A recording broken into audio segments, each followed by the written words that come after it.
My work has been made quite easy by the earlier speakers, and I think they have nicely covered all the topics. So, um, this may not be a very pleasant, start to this wonderful session. But then we almost all of us have undergone this kind of statements in our email boxes, and we are sorry to inform you, indicating a rejection in your publication process. So that doesn't deter you from publishing. Once you have done the research, it is the final outcome should be the publication.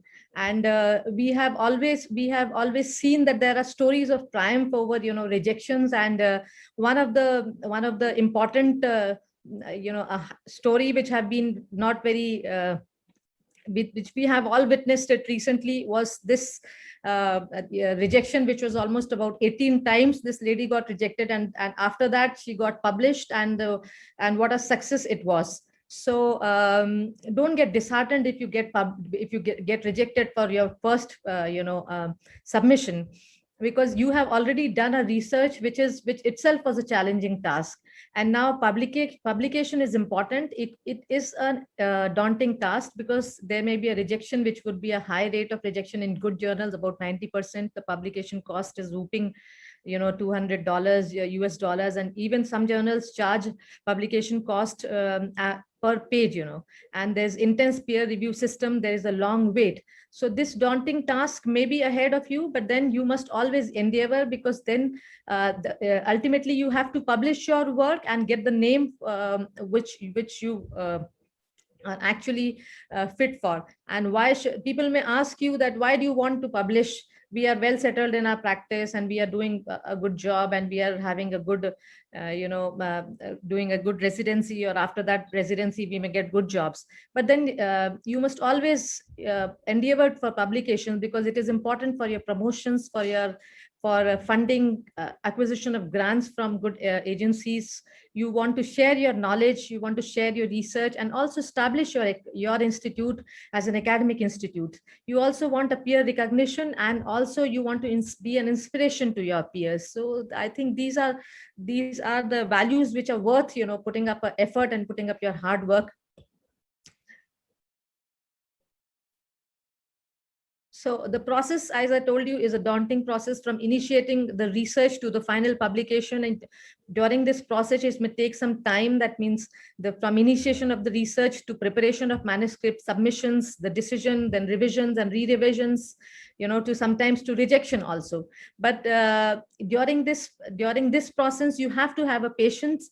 And what not to do is equally important here. That means you must refrain from falsification of data, from plagiarism. There must not be any conflict of interest. If it is there, you must clearly acknowledge it. The authorship conflict should be clearly mentioned before the publication, before you go ahead for the publication. Duplicate submission, the specific no for any publication ethics. And these are few things to remember once you initiate a publication process. That is you can go back and read this later on. I have got the limited shortage of time, and I would just take it very briefly here, that it is the International Council for Journal Medical Editors which gives the guidelines, or which gives you the guidelines for publication ethics. And the consort guidelines, which specifically mentions the reporting of trials, that is the trial design, their conduct, analysis, and interpretation. All these are important. The Vancouver Protocol that decides the authorship credit, the Helsinki Charter, which has already been covered earlier by one of the speakers, and approvals, that is institutional approvals, are important. So the Vancouver Protocol covers the authorship credit. And the first author, who should be the first author, this should be decided before submission of the manuscript. And somebody who has done the most work should be made the first author. And of course, we give chance for the juniors to be the first author. The mentor is always at the last. Going to a good journal. So the good journal, the standard is fixed. That is, it should have a good impact factor, the immediacy index. The lead time or the incubation time is important. Of course, the ISSN number. So these are the important considerations while you want your work to be published. And these are the top ophthalmology journals with good impact factors. All of us dream to get our work published here. And some of the impact factors in these journals are a whooping around 9.4 in Progressive Retinal Eye Research to Ophthalmology and American Journal of Ophthalmology, and our Indian Journal of Ophthalmology is also a very important, good impact factor of. While, as I talked about that, you face hurdles during submission and acceptance, the hurdles of peer review, the revisions and rejection. There are other side of the story where you get a red carpet welcome for publication. That means journals, they lure you for publication, that come and submit your manuscript in our journal. So beware of these journals. They are the predatory journals, and they would bring down your reputation of in the scientific committee. So in the scientific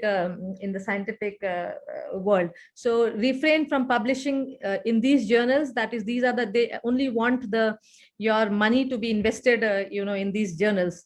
And these are the examples of the emails which we very frequently get are in mailboxes. So we must not be lured by these tactics. And these predatory journal was the name was quoted by the Jeffrey Well. I would not go into the details, but yes. And while publication, the three most important thing is read and just read the information which you want to acquire, the information which you want to publish. You would get it proficient only while reading. So to develop a good writing skill, to get a good written articles, and also to good authors to review your article once you have written it, everything that depends on your reading the data. And before embarking on what journal to choose for it, as I've already told you, it depends on the impact factor and the immediacy index and other standards. You must know the journal, its editors, the scope of the journal. Like, you want to publish a cornea work, you preferably want to get it submitted in a cornea article, in a cornea journal. Otherwise, if there is all the more chances of getting the work rejected in the first go. So also you must pay good attention to your grammar and language, because that is what the editor would look for. And before assigning it to the reviewers, he would look for the language which you are submitting it. And always read the instructions for author carefully, which is given, which is specific for all journals, and that would help you in structuring your manuscript. Also, it is important that you must be knowing what is being published, what is the current scenario of your field, or what is the current advancement in a particular field. For that, you must keep on reading journals, the literatures available, and also attend conferences. You meet with your peers and the faculties who are there, who are working on that already. And also from the very beginning, you must get into the habit of maintaining your records and clinical images. That would help you once you know that on what subject we want to write, and should you have the data beforehand, it would be much easy for you. And develop a research plan is very important, as Sahil has already covered. The choice can be anything from the research articles. You can write good review articles in good journals, case reports, case series, letters to editors, all would establish you in the scientific world.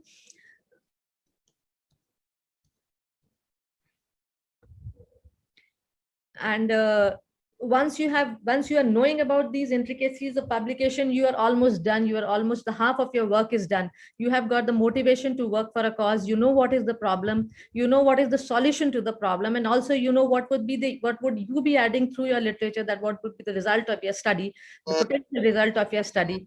So ma'am, please conclude.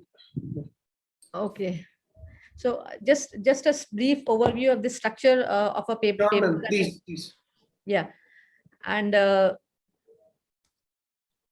all the manuscripts should preferably be written in this King's model of this is a logical representation of your data, and the title and abstract being most important thing, followed by introduction. The method should be clearly stated. These are the biomedical softwares which you must read, or which you must take help of while doing a statistical analysis and representation of that. The ethical clearance and everything has been already covered. The study period, location, and type should preferably be given in methodology. The inclusion criteria should be crisply defined. Data collection interventions and tests should be defined preferably in a workflow or a plan, that is a consort flow diagram should be given. The outcome measures, again, the primary and secondary outcome measures would be clearly defined. following into the discussion, that means what was the finding of your study and how does it vary from all previously known studies, and is it in confirmation to the previously known studies, or how, why do you what is the difference from those studies? So you must be able to give reasons to your confirmation as well, to why there's a difference in these already known results. So and to conclusion should summarize your current data as well as your outcomes in a statistically significant manner. These Okay, so go ahead and publish your work. Let the world know you as an innovator and a writer. So thank you very much for patient hearing. Keep writing and keep publishing.